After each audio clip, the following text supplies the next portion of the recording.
दोस्तों आज के इस वीडियो में हम आपसे बात करने वाले हैं ग्रुप ए पेपर के बारे में। ठीक है, प्रीवियस ईयर के हम टोटल पेपर आप लोगों को दिखाएंगे और साथ ही साथ हम आप लोगों से बताएंगे कि किस प्रकार के प्रश्न जो है ग्रुप ए में पॉलिटेक्निक एंट्रेंस एग्जामिनेशन में पिछली बार पूछा गया था और इस बार जो है किस तरीके के प्रश्न पूछे जाएंगे।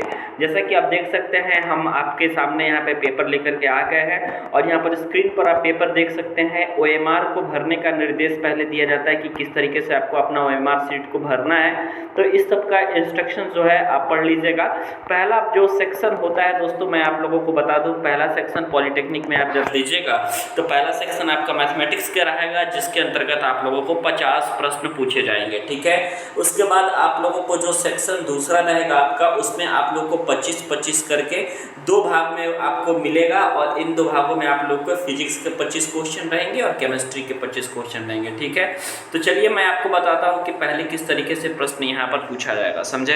तो सबसे पहली बात तो मैं बता दूँ, पहले क्वेश्चन से स्टार्ट करते हैं। तो दिया है कि यदि घनाभ का आयतन x³ - 7x + 6 हो तो घनाभ की सबसे लंबी भुजा क्या होगी, आप लोगों को बतानी है। ठीक है, आप जानते हैं कि घनाभ में जो होता है एक L होता है, एक B होता है और एक H होता है। ठीक है, तो LBH में आप लोगों को सिंपली क्या करना है कि इस इक्वेशन को सॉल्व करके, जैसे कि आप देख सकते हैं कि x का जो मैक्सिमम घात है, जो मैक्सिमम पावर है वो 3 है। इसका मतलब ये है कि इस इक्वेशन को, इस समीकरण को जब भी आप हल करेंगे तो आपको तीन जो है इसके रूट मिलेंगे और इसमें से जो भी सबसे लंबा होगा, सबसे लंबी भुजा जो भी होगी, वो दिए गए ऑप्शन में से आप ट्रिक लगा सकते हैं। ठीक है, इसके साथ ही साथ आप ये भी देख सकते हैं कि द्विघात समीकरण के यदि मूल दे दिया जाता है अल्फा और बीटा, तो इस कंडीशन में आप लोगों के समीकरण क्या होता है वो भी आप लोग पढ़े होंगे। x² - alpha + beta x + alpha × beta करके इस फॉर्मूला पे आप लगाएंगे तो आप लोग को समीकरण हल हो जाएगा। ठीक है,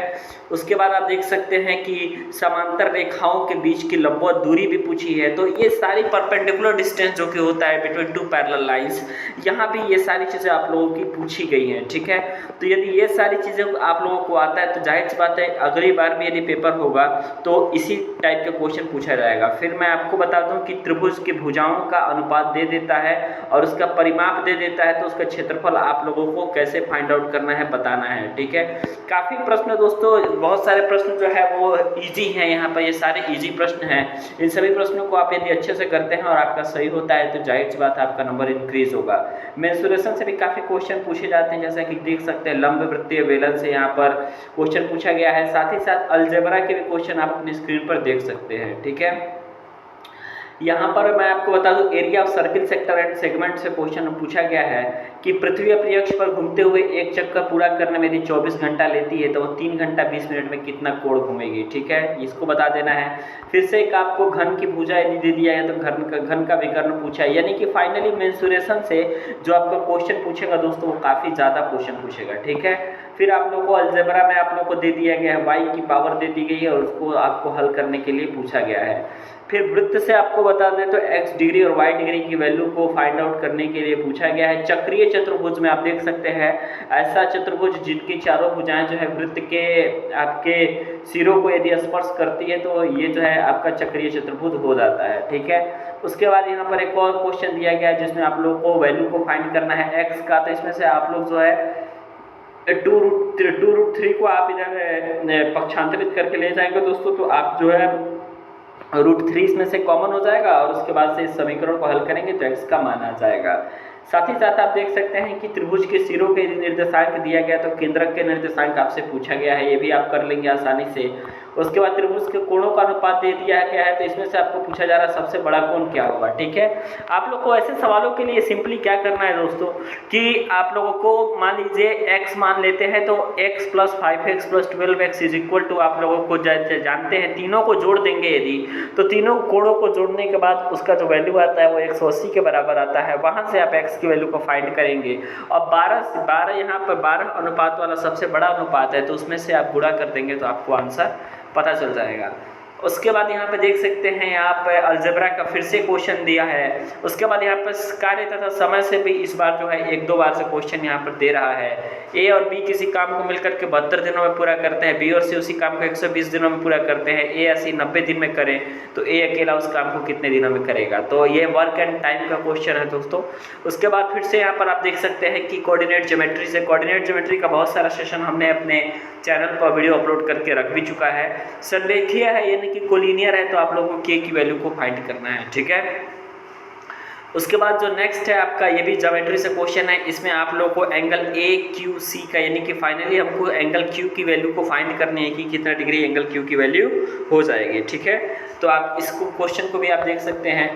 और ट्रिग्नोमेट्री से क्वेश्चन आना स्टार्ट हो गया आप लोगों का कि sin x plus sine square x is equal to 1 है, तो cos square x plus cos to the power 4x का मान क्या होगा यहाँ से।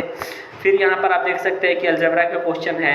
फिर लॉगरिथम के भी इस बार से 1-2 क्वेश्चन आ रहे हैं। एक बार 4 क्वेश्चन पूछा गया था 2016 के एक आपको एग्जामिनेशन में, ठीक है। एक रेलगाड़ी किसी टेलीग्राफ पोस्ट को 40 सेकंड में 36 किलोमीटर प्रति घंटा की चाल से पार करती है, तो रेलगाड़ी की लंबाई पूछी जा रही है। फिर आप लोगों को √1 प्लस साइन एक्स अपान 1 माइनस साइन एक्स का मान पूछा जा रहा है क्या होगा, यानी कि ट्रिग्नोमेट्री से भी क्वेश्चन। उसके बाद सबसे ज़्यादा जो क्वेश्चन का लेंथ आप देख रहे हैं वो आप देख रहे हैं कि आपका मेंसुरेशन से ही क्वेश्चन है बहुत ज़्यादा, ठीक है। यहाँ पे गोलों को आयतनों के अनुपात में, ये भी आप देख सकते हैं कि मेंसुरेशन और फैक्टर वाला जो क्वेश्चन होता है वो है बहुत ज़्यादा है। पहला क्वेश्चन यहाँ पे माध्यिका का हमको दिखा। उसके बाद आप ये भी देख सकते हैं कि किस तरीके से आप लोगों का फिर से वृत्त का क्षेत्रफल इतना है तो परिधि वाले वर्ग का कितना होगा। यहाँ पर आप मैक्सिमम जो है कवर किया जाए दोस्तों तो ट्रिग्नोमेट्री, मेंसुरेशन और फैक्टर। फिर यहाँ पर px qx का फैक्टर है, आपको LCM HCF पूछा है। तो आप देख सकते हैं फाइनली कि यहाँ पर ज़्यादा जो क्वेश्चन का वेटेज दोस्तों दिया जा रहा है वो हम कोऑर्डिनेट ज्योमेट्री पे दे रहे हैं, ट्रिग्नोमेट्री पे दे रहे हैं, साथ ही साथ इसको मेंसुरेशन पे ज़्यादा हम वेटेज दे रहे हैं। तो इस तरीके से आप लोग का मैथमेटिक्स के यहाँ पे 50 क्वेश्चन खत्म हो जाता है। अब जो अगला सेक्शन स्टार्ट होता है वो होता है दोस्तों फिजिक्स का। फिजिक्स में आप लोग देख सकते हैं दोस्तों कि यहाँ पर लाइट चैप्टर का न्यूमेरिकल दिया जा रहा है, मास से न्यूमेरिकल दिया गया है, यहाँ भी न्यूमेरिकल है। फिर आपको बता दें कि यहाँ पे भी न्यूमेरिकल है, यानी कि न्यूमेरिकल पोर्शन जो है ज़्यादा इस बार जो है टच किया गया है दोस्तों। यहाँ पर गुरुत्वाकर्षण से भी न्यूमेरिकल आप लोगों को दिया गया है और इलेक्ट्रिसिटी से आप लोगों को न्यूमेरिकल ज़्यादा दिया गया है। तो आप देख सकते हैं कि कोई भी थ्योरेटिकल क्वेश्चन आपको फिजिक्स में नहीं दिख रहे हैं, ठीक है। फिजिक्स में एक समय ऐसा था कि बहुत सारे थ्योरेटिकल क्वेश्चन आते थे, लेकिन अब की बार तो आप देख रहे हैं कि मैं जितना भी स्क्रॉल दोस्तों करते जा रहा हूँ उतना भी आप देख रहे हैं कि इसमें से कोई भी ऐसा क्वेश्चन नहीं है जो कि आपका थ्योरेटिकल है, ठीक है। सारे क्वेश्चन आप लोग को न्यूमेरिकल में दिए जा रहे हैं। जैसा कि आप लोगों को एक पत्थर 20 मीटर की ऊंचाई से गिराया जाता है, गिरने के दौरान पत्थर का वेग दे दिया जाता है, इतने के दर से बढ़ता है। तो यहाँ पर वेग इतने की दर से बढ़ रहा है यानी कि वो एक्सेलरेशन है। और ज़मीन पर टकराते समय पत्थर का वेग एवं लगा समय आप लोगों को पूछा जा रहा है कितना होगा। तो और फिर यहाँ पर एक इलेक्ट्रिसिटी का न्यूमेरिकल। तो जैसा कि आप कंप्लीट देख सकते हैं दोस्तों कि यहाँ पर मैं इलेक्ट्रिसिटी के न्यूमेरिकल की बात करूँ या फिर आप लोगों के मोशन चैप्टर के न्यूमेरिकल की बात करूँ, तो जो भी यहाँ पर चाहे टेम्परेचर वाला जो सेक्शन है थर्मोडायनामिक्स का, वहाँ से मैं बात करूँ तो सारे के सारे यहाँ पर न्यूमेरिकल ही दोस्तों दिए जा रहे हैं, ठीक है। फिर आपका यहाँ पर रासायनिक शास्त्र में आ जाता है दोस्तों, यहाँ पर केमिस्ट्री में तो भी हम देखते हैं कि यहाँ पर जितना भी हम आगे स्क्रॉल करते हुए बढ़ते हैं सब में कुछ ना कुछ न्यूमेरिकल ही है। जैसे 2.8 ग्राम नाइट्रोजन में अणुओं की उपस्थित संख्या कितनी होगी, या फिर आप लोगों को ऑक्सीडेशन रिडक्शन क्या होगा। तो ऑक्सीडेशन रिडक्शन का कॉन्सेप्ट भी आप लोग तैयार कर लीजिएगा। रेडियो एक्टिविटी का भी आप लोग जो है सेक्शन तैयार कर लीजिएगा। पानी में कठोरता के कारण क्या होते हैं यानी कि वाटर की हार्डनेस भी आप लोग को कंप्लीट तैयार करनी है। एक हमको यहाँ पर मिला है दोस्तों, बता दें आपको थ्योरेटिकल में कि थर्मोसेटिंग प्लास्टिक का एक उदाहरण बताइए। एक सिर्फ यही जो है आप लोग का थ्योरेटिकल है, बाकी आप लोग को कुछ ना कुछ हल करके ही बताना है। जैसे कि ओस्टवाल्ड विधि में अमोनिया NH3 के ऑक्सीकरण में प्रयुक्त उत्प्रेरक है, यहाँ पर उत्प्रेरक उसमें कौन सा यूज होता है ये पूछा गया है। तो ये भी जो है ये यहाँ पे सेक्शन है जो थ्योरी का सेक्शन है, यानी कि 4-5 जो क्वेश्चन है वही थ्योरी का क्वेश्चन है। जैसा कि तुल्यांकी भार, तो दोस्तों इसको आपको ज्ञात करना होता है, तुल्यांकी भार, अणु भार। तो ये सारी चीज़ें जो हैं आप लोग देख सकते हैं कि किस तरीके से क्वेश्चन का लेवल दोस्तों क्या है, ठीक है।